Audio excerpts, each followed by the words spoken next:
Welcome student. आपको पढ़ाया जा रहा है आज कार्बोनिल के गुण यानी कार्बोनिल की रासायनिक अभिक्रियाएं।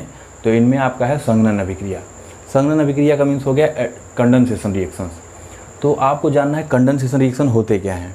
कंडेंसेशन रिएक्शन का मतलब हो गया ऐसी अभिक्रियाएं जिनमें दो या दो से अधिक मॉलिक्यूल आपस में जुड़ते हैं, कंडेंस हो जाते हैं और नया कार्बन कार्बन बॉन्ड बनाते हैं या नया CN बॉन्ड बनाते हैं। यानी दो मॉलिक्यूल जब आपस में जुड़ेंगे तो एक नया CC बॉन्ड बनाएंगे और एक कोई सिंपल मॉलिक्यूल जैसे H2O हो गया, अमोनिया हो गया, ये जनरली क्या होता है, निकलता है। ठीक है, तो अब इनकी डिफिनीशन एक बार देख लीजिए। वह रासायनिक अभिक्रिया जिसमें समान अथवा असमान प्रकार के यौगिकों के दो या दो से अधिक अणु, यानी दो अणु हो सकते हैं, दो से अधिक भी अणु हो सकते हैं, दो या दो से अधिक अणु या मॉलिक्यूल CC या CN बॉन्ड द्वारा परस्पर संयुक्त होकर एक नया यौगिक बनाते हैं। संघनन अभिक्रिया में अभिकारकों में उपस्थित क्रियात्मक समूह परस्पर क्रिया करते हैं और अभिक्रिया में छोटे अणु जैसे H2O अमोनिया का निराकरण हो भी सकता है और नहीं भी हो सकता है। तो यानी इसमें क्या होगा, दो मॉलिक्यूल दोनों के जो क्रियात्मक समूह यानी फंक्शनल ग्रुप होंगे आपस में रिएक्शन करेंगे और एक नया CC बॉन्ड या CN बॉन्ड के द्वारा क्या होगा, ये जुड़ जाएंगे आपस में, एक नया मॉलिक्यूल बन जाएगा। ठीक है, तो अब इसमें क्या होता है कि इसमें पूरी प्रोसेस में कोई सिंपल मॉलिक्यूल निकल भी सकता है और नहीं भी निकल सकता है, जनरली निकलता है। ठीक है, जैसे अब इसका एक उदाहरण आपके सामने है, एल्डोल कंडेंसेशन। बहुत इंपॉर्टेंट है ये।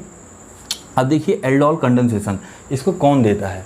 एल्डोल कंडेंसेशन अल्फा हाइड्रोजन युक्त कार्बोनिल, यानी कि ऐसे कार्बोनिल जिनके पास अल्फा हाइड्रोजन होता है वो डाइल्यूट NaOH की उपस्थिति में उनके दो मॉलिक्यूल आपस में कंडेंस हो जाते हैं यानी संघनित हो जाते हैं और एक नया मॉलिक्यूल बनता है। ऐसा मॉलिक्यूल बनता है जिनमें OH समूह भी उपस्थित होता है और एल्डिहाइड समूह भी उपस्थित होता है।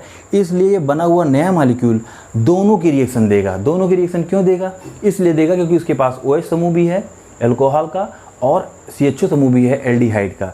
इसलिए बने हुए प्रोडक्ट हम क्या बोलते हैं, एल्डोल, क्योंकि उसके पास दोनों का नेचर है, एल्डिहाइड का भी और ऑल का मतलब एल्कोहल का भी, इसलिए इसको एल्डोल बोला जाता है। और इस पूरे प्रोसेस को हम क्या बोलते हैं, एल्डोल कंडेंसेशन। फिर से आप समझिए, देखिए अल्फा हाइड्रोजन युक्त कार्बोनिल यौगिकों के दो अणु तनु क्षार यानी कि डाइल्यूट NaOH की उपस्थिति में परस्पर संयुक्त होकर एक ऐसा नया यौगिक बनाते हैं जिनके पास एल्कोहल और एल्डिहाइड दोनों के गुण होते हैं। ठीक है, दोनों के गुण होते हैं, इसलिए इनको हम क्या बोलते हैं, एल्डोल। सबसे बड़ी बात इसमें जानना है कि अल्फा हाइड्रोजन इसमें क्या होता है मानी वही देंगे कार्बोनिल जिनके पास अल्फा हाइड्रोजन होना चाहिए और किसकी उपस्थिति में देंगे, डाइल्यूट यानी कि तनु क्षार की उपस्थिति में अभिक्रिया देंगे। ठीक है, तो इसका एक उदाहरण आपको हम दिखा रहे हैं। ये आपका है एसिटाल्डिहाइड। एसिटाल्डिहाइड का फार्मूला क्या होता है, CH3CHO। तो अब ये बताओ अल्फा हाइड्रोजन यहाँ पे उपस्थित है कि नहीं है। अब देखो अल्फा हाइड्रोजन, पहले जानिए अल्फा हाइड्रोजन होता क्या है। देखिए क्रियात्मक समूह यानी फंक्शनल ग्रुप से डायरेक्टली जुड़े कार्बन को हम क्या बोलते हैं, अल्फा कार्बन, और अल्फा कार्बन से जुड़े हुए हाइड्रोजन को हम क्या बोलते हैं, अल्फा हाइड्रोजन। तो ये आपका हो गया अल्फा कार्बन, इसके ऊपर कितने हैं, 1 2 3, ये तीनों डायरेक्टली जुड़े हैं तो 3 इसके पास अल्फा हाइड्रोजन हो गए। ठीक है, मिनिमम एक भी अगर अल्फा हाइड्रोजन उसके पास है कार्बोनिल के पास तो वो एल्डोल रिएक्शन देगा, एल्डोल कंडेंसेशन रिएक्शन देगा। ठीक है, अब देखिए तो अब इसमें क्या होगा, इसमें जो प्रोडक्ट बनेगा, देखिए इसमें प्रोडक्ट जो बनता है इसका प्रोडक्ट होता है बीटा हाइड्रोक्सी कार्बोनिल बनता है। ठीक है, इसका नाम है बीटा हाइड्रोक्सी ब्यूटेरल्डिहाइड बनता है। ठीक, तो अब इसमें देखिए यहाँ पे एल्डिहाइड ग्रुप भी है और यहाँ पे OH ग्रुप भी है एल्कोहल और यहाँ पे एल्डिहाइड ग्रुप भी है, तो इसके पास दोनों है तो इसे हम क्या बोलेंगे, एल्डोल, क्योंकि एल्डिहाइड ग्रुप भी है और एल्कोहल ऑल ग्रुप भी है तो ये दोनों का रिएक्शन देगा, दोनों का गुण देगा। अब देखिए यही है आपका बीटा हाइड्रोक्सी ब्यूटेरल्डिहाइड। ठीक, यानी जो भी प्रोडक्ट बनेगा, यहाँ पे तो हम लोग CH3CHO ले लिए हैं, अगर हम कोई भी एल्डिहाइड ले लें, कोई भी कार्बोनिल ले लें तो उसमें बीटा पोजीशन, देखिए ये हो गई आपकी अल्फा पोजीशन, क्योंकि कार्बोनिल से डायरेक्ट जुड़ा कार्बन क्या होगा, अल्फा कार्बन, और अल्फा कार्बन से जुड़ा क्या होगा, बीटा कार्बन। तो ये बीटा कार्बन पे कौन है, OH समूह है, उसको हम बोलेंगे बीटा हाइड्रोक्सी ब्यूटेरल्डिहाइड। ठीक, अब देखिए इसी को एल्डोल भी बोलते हैं। अगर इसको गर्म किया जाए तो क्या होगा, गर्म करने पे क्या होगा, यहाँ पे आपका एल्डोल कंडेंसेशन यहाँ तक हो चुका है।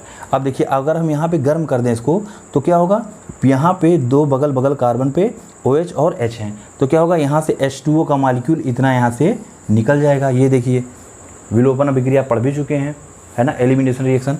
तो यहाँ से H2O निकलेगा और यहाँ पे एक नया कार्बन कार्बन डबल बॉन्ड बन जाएगा, इसको हम लोग बोलते हैं क्रोटेनल्डिहाइड।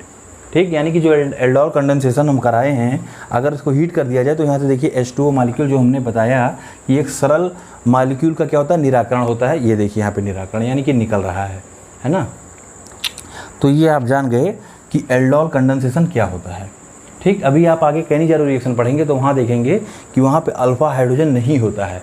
मानिए कि कैनिजारो भी आपको आगे पढ़ा जाएगा, उसमें कैनिजारो रिएक्शन वो कार्बोनिल देते हैं, कार्बोनिल में भी केवल एल्डिहाइड देंगे। अभी आगे आपको पढ़ाया जाएगा कैनिजारो, जिनके पास अल्फा हाइड्रोजन नहीं होता है। और एल्डोल कौन होंगे, एल्डोल वो देंगे जिनके पास अल्फा हाइड्रोजन हो।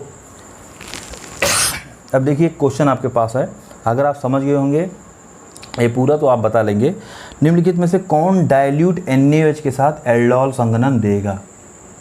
ठीक, तो आप जानते हो एल्डोल संघनन वही देता है एल्डिहाइड या कीटोन जिनके पास क्या होता है, अल्फा हाइड्रोजन हो। तो आपको पहचानना है, ये आपका बेंजल्डिहाइड है, क्या इसके पास अल्फा हाइड्रोजन है, बताइए। बेंजल्डिहाइड है, फॉर्मेल्डिहाइड है, एस्टोफिनोन है, एस्टेल्डिहाइड है।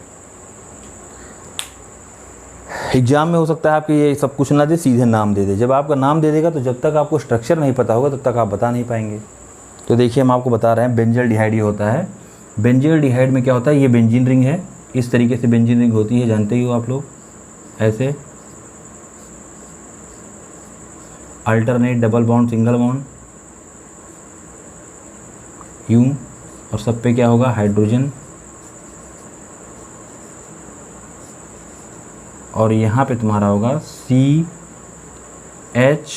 और O यानी एल्डिहाइड समूह। ठीक है, अब एल्डिहाइड समूह से जुड़े कार्बन को हम क्या बोलते हैं, अल्फा कार्बन। अब इस अल्फा कार्बन पे क्या कोई हाइड्रोजन है, देखिए नहीं है, क्योंकि इस कार्बन की वैलेंसी पूरी हो जा रही है, 1 2 3 4। जब वैलेंसी पूरी हो गई तो अब इस पे हाइड्रोजन है भी नहीं, तो अब इस पे अल्फा हाइड्रोजन नहीं है, इसलिए ये एल्डोल रिएक्शन नहीं देगा। इसकी बात किया जाए फॉर्मेल्डिहाइड की, फॉर्मेल्डिहाइड को हम लोग कैसे लिखेंगे, ऐसे। जब तक सही से स्ट्रक्चर नहीं लिखोगे तब तक इसको तुम नहीं बता पाओगे। ये देखो इतना हो गया तुम्हारा एल्डिहाइड समूह, एल्डिहाइड ग्रुप। अब इस एल्डिहाइड से कोई कार्बन जुड़ा ही नहीं है, अल्फा कार्बन इसके पास है ही नहीं। जब अल्फा कार्बन नहीं है तो इसके पास अल्फा हाइड्रोजन भी नहीं है, ये भी नहीं देगा। ये तुम्हारा एस्टेल्डिहाइड है, अभी भी पढ़ाया गया है, ये देता है। देखो इसको हम लोग कैसे लिखेंगे, COH CH और H। अब देखो ये हो गया तुम्हारा,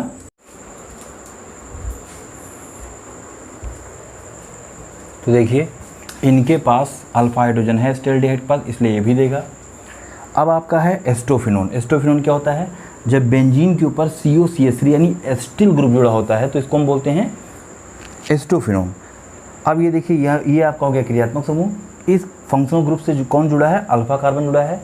अल्फा कार्बन से कितने हाइड्रोजन जुड़े हैं, 3 हाइड्रोजन जुड़े हैं, और ये कौन से होंगे, अल्फा हाइड्रोजन होंगे। इसलिए क्योंकि इसके पास अल्फा हाइड्रोजन है इसलिए ये भी आपका एल्डोल रिएक्शन देगा। तो इसमें मेन आपको क्या पहचानना है, अल्फा हाइड्रोजन और रिएक्शन कंडीशन, यानी कि डाइल्यूट NaOH है कि कंसंट्रेट NaOH है, इसे आप नोट कर लो।